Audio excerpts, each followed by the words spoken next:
Welcome everyone, thanks for watching. So this video is going to be a debrief on my recent participation in Woodland Brutality 2024. Now it was a fantastic event, and per the event guidelines, if you're a content creator, the hosts do ask that we credit them. So with that, Brutality 2024 is hosted by InRange TV, a fantastic organization that does a lot for the firearm community. If you guys want to compete in a Brutality match, then please follow and support InRange TV. I'll put a little description down here. And also, if you want to participate in a Brutality match, you can go to brutalitymatches.org. So with that out of the way, let's get into the debrief and talk about the event, the equipment, and all the lessons learned.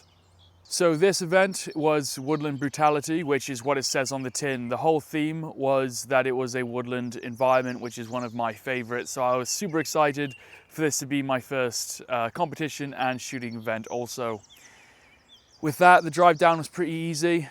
Got a good friend in West Virginia, so I just hung out with him after the event. But beautiful drive down. I'll put in some footage here while I'm talking. Honestly, it reminded me of England. You've got rolling fields, countryside, and overall it was a lovely, lovely event. Got a hotel the night before, was craving some carbs and salts, so got French fries at 9 p.m. Hit the bed, got up, got breakfast, and headed down to the event. Now, the night before, it was pouring rain, and Murphy's Law, I only bought a light rain jacket, which is very ironic because I just filmed my rain wet weather series video, but you always forget something. So when you pack, even if you don't think you need it, pack it anyway. So once we got to the event, it was really easy. We just drove up, parked next to, in this big parking lot, which was one of the ranges, and everyone got checked in. The location this year was Echo Valley Training Center, a phenomenal, like absolutely amazing collection of ranges. So if you guys are looking to host events yourself or maybe do some training, I think Echo Valley, they obviously have a website. I'll put a link to that as well. They're not asking me to do this. It's just I was extremely impressed with the variety of ranges and the just the overall maintenance of this facility as well as the staff. So with that, we did check-in. It was raining in the morning. Funny story. So we had a check-in box because the tables were soaking wet, and they had one piece of paper and one pen to check in around about 200 competitors that day. So oddly enough, I had a foldable table in the back of my truck. So I went up to the event organizers, offered them my table, and that allowed the check-in process to go a lot quicker. So the joke then became that if you're not EDC carrying a table, you're in the wrong. So with that, we then got paired up into our different teams. I was in 204, which meant that out of the 7 stages, we started with number 4. So what I'm going to do is go through 4, 5, 6, 7, and then 1, 2, 3. So I'll talk as the day progressed for us, not necessarily in the order of the 1, 2, 3, 4, 5, 6, 7. So I did a kit video with all the kit I was running, so please, if you haven't seen that, if you're curious to what I was running, you can go watch that. But I'll include footage of me shooting here, so you can kind of get a workout of what I was running. For a breakdown, water is hugely important, so I brought a ton of water. Electrolyte powders, I used First Form electrolyte packets. Those are awesome. I use them for all my physical training. And then snacks, protein bars, and again, like those high electrolyte snacks are an absolute must, guys. So don't underestimate how important snacks and hydration is. This event we were shooting, well, it started at 8 a.m. and it finished at 8:30 p.m. So that's a hugely long amount of time. It got hot, it got humid, even though in the morning it started out pretty cold. I had no equipment failures. My firearms were phenomenal. My kit was awesome. But again, that goes back to what we discussed on this channel, which is investing in good gear, maintaining it, and knowing how to use it properly. Everything was great. Although it was very muddy, the boots were fantastic. I was using a pair of British Army Bates boots. Those were great. I had no complaints with my equipment, so that was all, lovely and worked out fine as well. In the morning, we thought it was going to rain, so everyone, was kind of donning rain jackets. everyone then actually went on to UBEX shirts, which again follows that principle of starting cold, which worked out really well in the end. So with that, we went on to our first stage, which was number 4. So stage number 4, we walked up we got a brief of what we're going to do and how everything kind of worked. Again, this was my first competition, so I didn't do any research. I tried not to watch a lot of videos. I just wanted to go in purely in my gear, in my division. I was shooting partisan, which meant basically needed 6 mags, a water bottle, med kit, rifle, and then you had points for your weapon system. So I was simply running an ACOG RMR on my Glock 19. So we started the event. We have a total of 240 seconds to complete your stage. And this stage was essentially simulating woodland combat. Your friend's been shot. So this stage was rightfully named Save Bubba. So it started off with suppressive fire, engaging targets, running from tree to tree, hitting each target twice as per the intermediate rifle requirement. Running again, more suppressing fire up to a log, dragging a dummy, which is your buddy Bubba, and then getting back on your rifle, running again, more targets, kind of working our way up as we're shooting. We then dropped our rifle, high value shot, which is our clearing shot on the weapon, and which gives bonus points. Drew our pistol and engaged some poppers with the pistol. My time for this was 178 seconds, 178.46, I believe it was. So I wasn't keeping track of times or anything, but honestly, now that the event's done, it's kind of cool to know where I placed. So that was the first event, a ton of fun, and kind of, that first event, you're just getting into the rhythm of stuff, kind of seeing how it all works. Stage number 5, which was our second stage, was called 3 Court Manor. So this was our long range event. So it started off by doing a 50-yard sprint, drawing your pistol, shooting down a popper to activate a spinner, shooting the spinner, and then a high value clearing shot on a IPSC standard torso target. The spinner for me is brand new. I've actually never shot a spinner before this event, and I had no idea how to do it. Luckily, the community out there was great and explained that you shoot at the 12 o'clock, and as it comes around, you just wait for it to come to your sights, which is awesome because honestly, it's so easy to get caught up in this target moving and you're trying to chase the target and you forget that you need to shoot where it's going to be, not where it is. So yeah, thank you so much to all the guys that gave me all the help and advice throughout the day. So this one, again, we ran up, we did the pistol course, we then cleared our pistol, we went to a berm and we engaged targets at 100, 200, 300, 400. And it was we shot each target once and then we shot it again for a total of 2 impacts for each target. The ACOG was great for this with the BDC, but because I was shooting 55 grain and the ACOG's BDC is for 62 grain, the 400 was a bit of a challenge for me, and apparently I was kind of just dancing around it. So what ended up happening was I was shooting at the 4, I was like, okay, that's not working. So I did the classic battleship method, which is shoot high, shoot low, shoot left, shoot right, and then you can kind of, land those shots. I ended up engaging the target in the end. After that, we did a high value shot, dropped the mag, and there was a smaller, I think it was like a 6 or 8 inch target about 100 meters away. We shot that. We ran then another about 150 yards to the next berm. Same course of fire, engage the targets 1 shot, engage the targets 2 shot, drop the mag, high value target shot on the end. So my time for that event was 196 seconds. 196 seconds, 69 for that stage. So the third event for us was called Up the Hill. So this one was basically a flat range with a barricade with 4 different positions, pistol, spinners, a IPSC target, and about 75 meters back or 75 yards back, we had a barricade with cuts in it, and then a kettlebell with about 50 yards away, a stick. So this one was, we had to engage the pistol target twice and then move position on each barricade, but you couldn't shoot from the same position that you did prior. After 2 shots were engaged per stage, we then dropped the mag and then did a high value target shot. I lost count of the amount of shots, so I dropped my mag in anticipation, and then the range officer said to go to the high value, and then the range officer said, oh, you've got 1 more, so I had to reload, re-rack, which just killed a ton of time, shoot 1 shot, drop the mag again, and then engage the high value target shot. So then we ran back, picked up the rifle, reloaded the rifle, and then engaged the targets on the barricade. It was 1 shot per port for a total of 8 ports. Picked up the 50-pound kettlebell.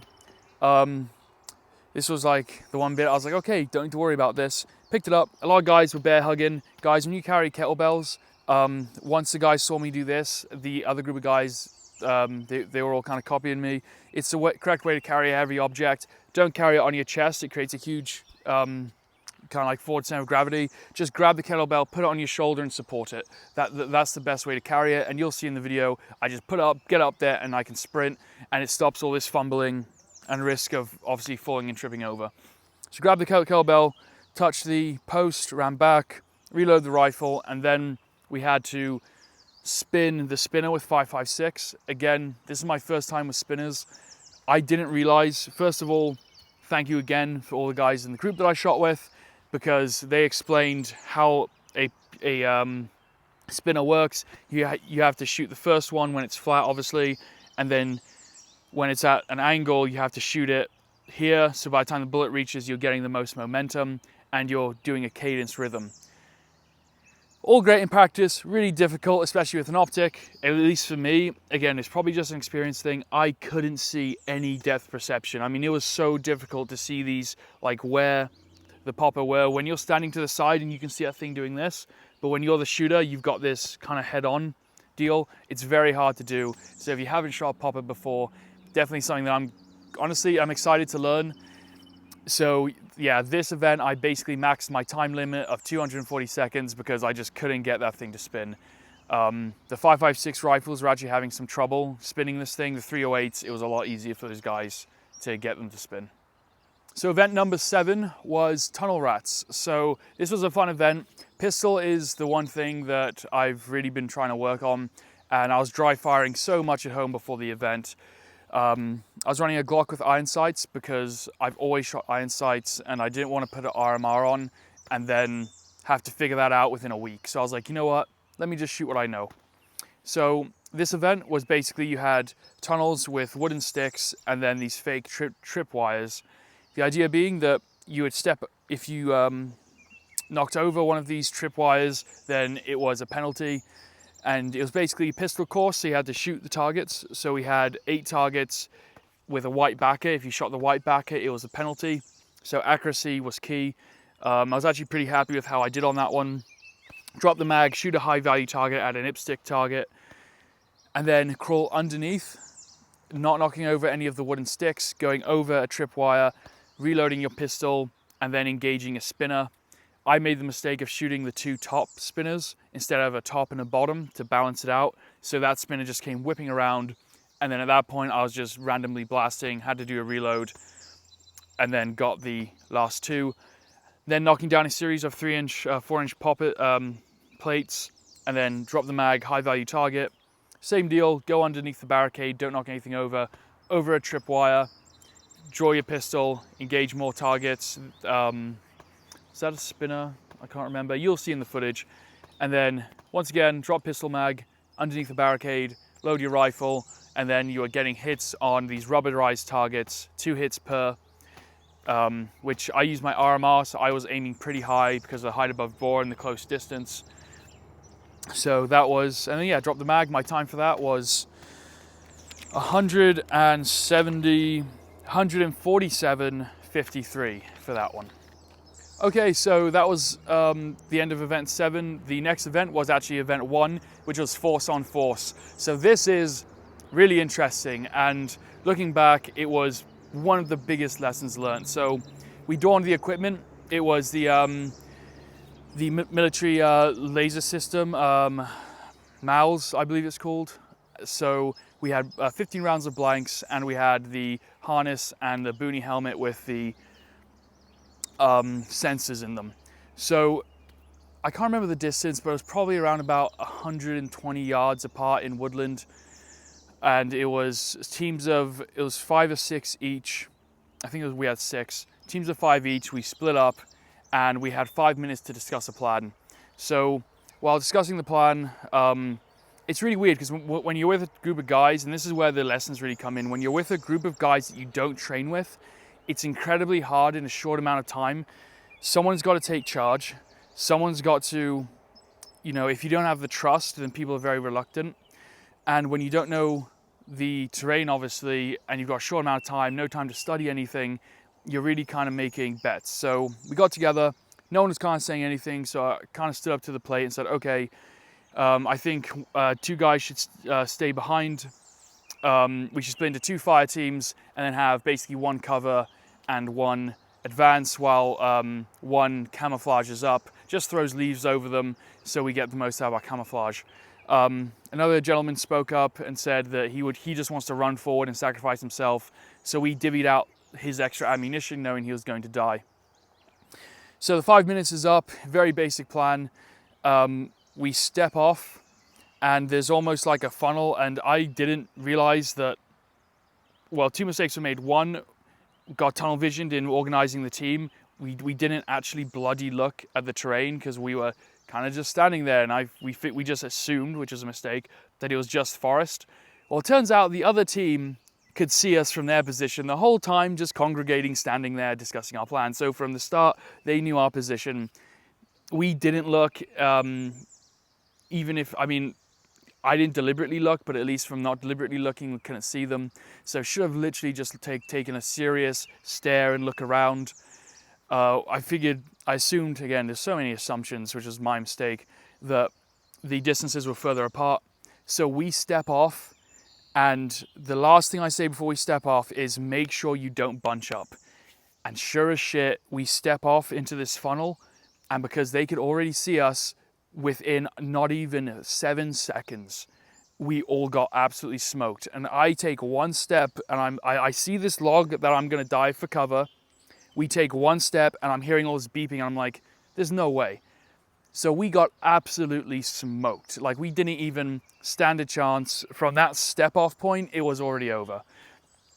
Looking back, you know, that's, you know, on me. I wanted to take command, and I didn't do recon. I didn't, you know, spread the guys out correctly. But it's difficult, right? You don't know each other. There is no chain of command. It's really hard to kind of teach people and tell people what to do. And then I assumed there was more of a safety distance than there actually was. So stepping off, I was looking towards the ground. I wasn't looking straight up. So great lesson learned. When we came together, we did a debrief, and it was completely the opposite. So the other team, it was actually a group of friends that they all knew each other. They said that they could see us, and their plan was automatically spread out. And they said that we literally, because they saw where we were, we just walked into a funnel. So by the time the game started, they smoked us. So unfortunately, we didn't get a redo of that. I would have loved a redo. Simply because I feel like it's kind of, you know, we learned a lot of lessons, but honestly, it would have been fun to run around and shoot some blanks. So that was that stage, the force on force, a ton of lessons learned, and it absolutely was something that I will not forget. So I thank all the guys that absolutely smoked us, because you learn the most when you lose.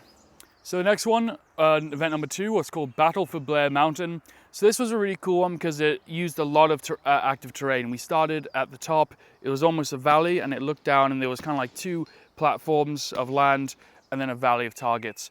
This was all long range shooting for the most part. So we started at the top. Furthest target was 200, and then I think it was like 300 or 200 for the other targets. They might not have even told us now that I'm thinking about it. So we started at the top. We had a barricade. We had to shoot each target twice from one position, move to the next position, prone, and then we had to move a wheelbarrow, which was to simulate a support weapon, down the hill to the next stage. We had to then engage target, same as before, 1 shot per, bang, bang, bang, bang. And then, so on each 3 target.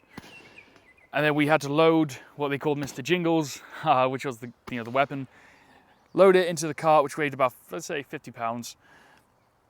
Go down with the wheelbarrow, and then we had to shoot off of the wheelbarrow, engage the targets, and then drop the rifle, go to our pistol, and we had, I think it was a bonus target, poppers, and then we had it was kind of like an IPSC body target with a center hole. You had to knock down the center for the head to pop up. So it kind of like, you know, you knock that out and then the head came up.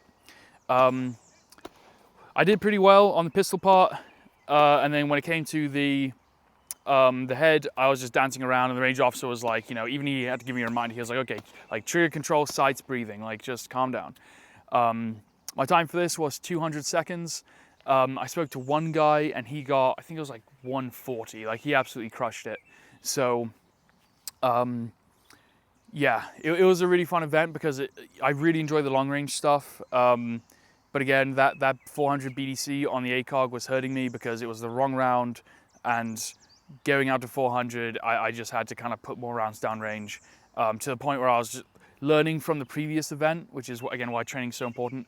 Learning from the previous event, I was like, okay, I should be shooting high, just a little bit, lower, and then to the left of those targets. So actually 2 days later, we re-zeroed my rifle, and I was actually pretty to the right. So that explains why all day I felt I had to shoot to the left when it came to those higher, for those longer range shots. And by shoot to the left, I mean I was literally just holding, probably instead of center line, I was holding on to one of the shoulders of the targets.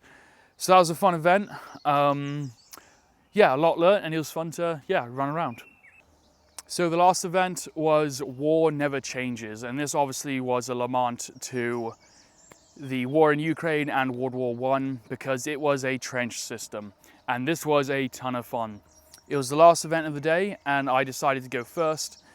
So basically we had to go through the trench. There were bunker slits, or these firing positions, and we had targets in the woods at random distances, torso-sized targets that we had to shoot twice as per the 5.56 intermediate cartridge I was firing. Each target had to be engaged with 2 positive hits.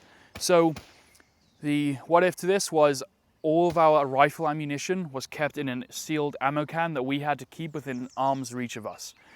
So you'll see me carrying the ammo can, fired, engaged the targets. We'd come to the other ports. I come up, and what you'll realize is it throws up a lot of dust. So I'm throwing up dust, and then so you'll see me kind of come down, let the dust settle, or move to the side, or lift up, and then fire and engage those targets again. So the lesson from that is, if you're shooting prone on the ground, it's dry, make sure that you've got that sight lined up, because the second shot there's going to be so much dust, you're not going to see anything, and you need to just rely on where that, where those sights are. So when you can just see that target, obviously you don't want to shoot into dust blindly, it's dangerous. Then you are on target. So moving down, we then came to a second stage, third or fourth port, and there's a target way in the woods somewhere, and there's another target another place, and there was one to the side, and I get down, I'm looking for it, I can't see it, and I look through my ACOG, and then I adjust, and then I see a target, and I fire. And then the range officer says, stop, unload, make safe. So I do that. I'm like, okay, is everything okay? He goes, dude, you just shot a pistol target. That's an automatic disqualifier. And I'm like, okay. You mean the rifle target? He's like, no, that's a pistol target. I was like, okay, like I'm not, I didn't get mad, I didn't get aggravated, but I was looking at it, and I kept looking, and I was like, dude, there's nothing there. And you can see me in the video that I hunt for it. I'm like, dude, there's nothing there. Like I've got a magnified optic, there's nothing down there. And he said, no, there's a target right there. He's standing on top of the trench from a different vantage point. And he's like, no, it's right there. I'm like, listen, I'm not saying anything, but please, can you just take a look? So the range officer comes down, takes a look, and just my luck, the target physically moved out of sight, and from the shooting position, any angle, you physically could not see that target. So we went up to fix it, and it actually slid down behind a tree and fallen over. So the target physically wasn't there. In the split second that it happened, I was hunting, looking through my ACOG, I saw a target and I fired. It did look big through the ACOG, but I was like, oh, it's magnified. You're under time, I'm just gonna take the shot. So the range officer, seeing this, I said, hey, listen, like, am I disqualified from like this event, or this stage, or the whole event? He said, no, dude, it's gonna be the whole event. I'm like, okay, well, that would have ruined the day, but it is what it is. I understand the rules, it's safety. I messed up. There was no target. I should have just stopped firing and just did a rerun. He calls the event manager, or the head of the event, and says, hey, he shot, the target physically wasn't there, he had a magnified optic, and the head of the event said, you know what, that's fine. If the target physically wasn't there, then he can do a rerun. So thank you so much to the Woodland Brutality staff who let me do a rerun of the event and let me stay in the competition. I apologize for obviously for seeing a target, assuming it was the one I had to shoot, and not just ceasing to, halt shooting. But again, thank you so much for being understanding. It wouldn't have ruined the event, but it definitely would have, yeah, it would have sucked to not know how I placed, or just, getting disqualified, not being able to run the rest of the trench event, because it was a very fun stage. So with that out of the way, everyone else shot, and then I got to do my rerun, which I'll play now, and it was a ton of fun. And honestly, I was studying the course so hard. We verified the target hadn't moved and ran through the stage, firing, ton of fun. You're going down, you're engaging the target. There are 2 targets that we have to shoot, kind of like they're coming into the trench. So you shoot those, holding the ammo can, just, lifting it up, using the RMR, and going through the stage. Got it to the target that wasn't there before, and I got down, saw it clear as day, engaged it, 2 shots, kept doing my run. Ultimately had to do a reload, which sucked because I would have gotten such a better time, but I should have just, taken my time with those previous shots. But again, lessons learned. Did a reload from the ammo can, racked it, shot 1 more round, dropped the rifle, got to my pistol, and it was IPSC target, popper, IPSC target, popper, IPSC target, popper. The last popper wouldn't go down, and then the range officer says, just keep shooting. So that's where you see me go, pop, pop, pop, pop. Got it down.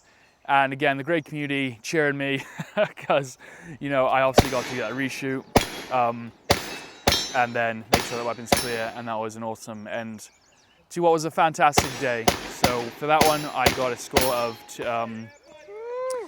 it was 100 and, let me see what it was.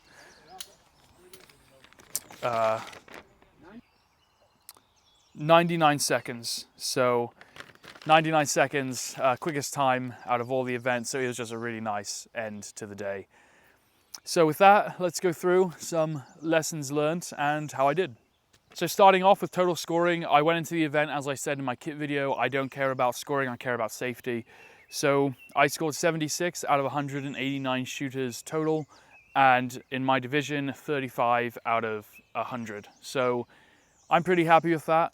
No complaints. It's cool to even again, after that possible disqualification, even know where I scored. So yeah, let me know if you competed, how you did, and what your thoughts are on that. In terms of bonuses and penalties, I got 105 seconds in penalties. The force on force where we got smoked was, I think it was like 60 seconds of penalties. It was quite a lot. And then bonuses, I got 50 seconds in bonuses. So let's go over some of the gear that everyone else was running in the group. There was a wide variety of stuff. We had a gentleman from England with an M1 carbine. We had another chap who was running an M1 Garand, and a gentleman who was running a bolt-action rifle.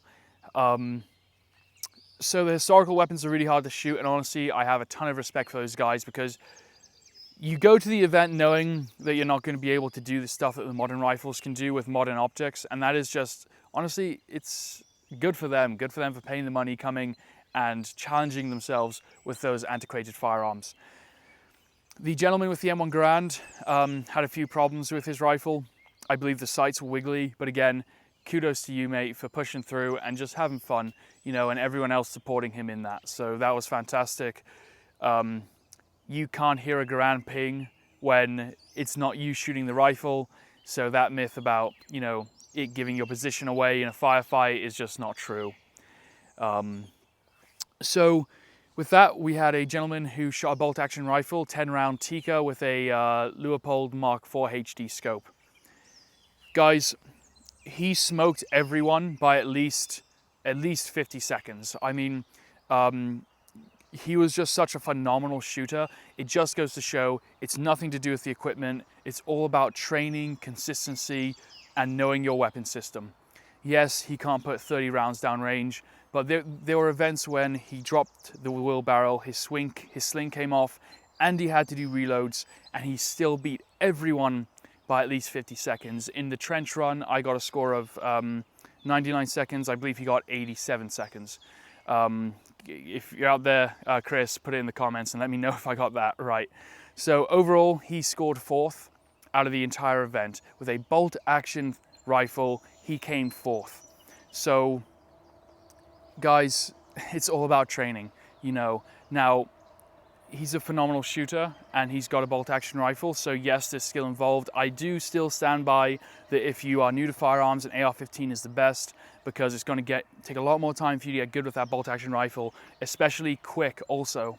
But just to see someone do it was just, I was blown away, immensely impressed, and it was such a good, humbling experience to watch that and say, wow, here's a gentleman with a bolt action weapon smoking all of us guys with AR-15s.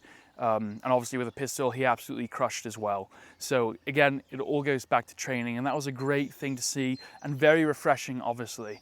So states out there that have banned semi-automatic rifles, it doesn't matter. I'm telling you that right now. It literally doesn't matter, so you should just make the semi-autos legal. So at the end of the day, I posted on my personal Instagram just 5 things that I really learned from this experience. I'll post them here. But to run through them quickly, number 1 is the best kit doesn't mean anything. I saw guys run with budget builds, guys run with World War II equipment, and it all comes down to number 2, which is training and time invested is everything. Number 1 and number 2 are connected, because you can have the best kit, but if you have no training, the guy doesn't know what to do with it, and you can have the worst kit and you can make do. So time invested is everything. Third is simply put aside your ego and have fun. We all think, you know, we want to do well, but the best way to have fun is just to put aside your ego. And that goes for anything. When you're training, train the basics every now and then, train them often, because we're never as good as we think we are. And the positive of coming to an event like this is you get to be with guys with all experience levels, and it's a really good check of where you stand, so, and where you have to improve. So put aside your ego, and it's gonna really make sure that you have a good time. Next is, again, you're never as good as you think you are, so test yourself and test yourself often. And that's the point of these events, is they're a test for ourselves, they're an ego check, we learn from our mistakes, and we get to really learn where we need to improve. And if you're not testing yourself, then you don't know where you truly are. It's so easy to say that we're this or that, but if you're not testing yourself, you don't really know. So be that in the gym, in your career, or shooting competitions, or whatever it is, just test yourself. You know, hold yourself to a standard. Maybe when you're at the range, just draw little 1-inch circles and engage them. See where you are. You know, don't assume that you're good, because just like we said, we're normally not as good as we think we are. Lastly, the point of all this is obviously because we enjoy it, the community, having fun, and that is, if you can't laugh at yourself, you're in the wrong place. So remember, you're gonna screw up, you're gonna fall, you're gonna not see a target, shoot the wrong one and possibly get disqualified. So have fun. At the end of the day, if you can't laugh at yourself, you're in the wrong place. All right, guys, that is the rundown of Brutality. I hope you enjoyed that. Thank you so much for watching. Some housekeeping, the channel is growing. I thank you all so much for being here. It really means a lot to me. We have tons of stuff planned, so please stay tuned. Working on an Instagram, so what I'll do is, it should be up by now, so I'll put that down here. The name Echo Mike is taken. I'm working with Instagram to get that, so for now it'll be something similar or a little bit different.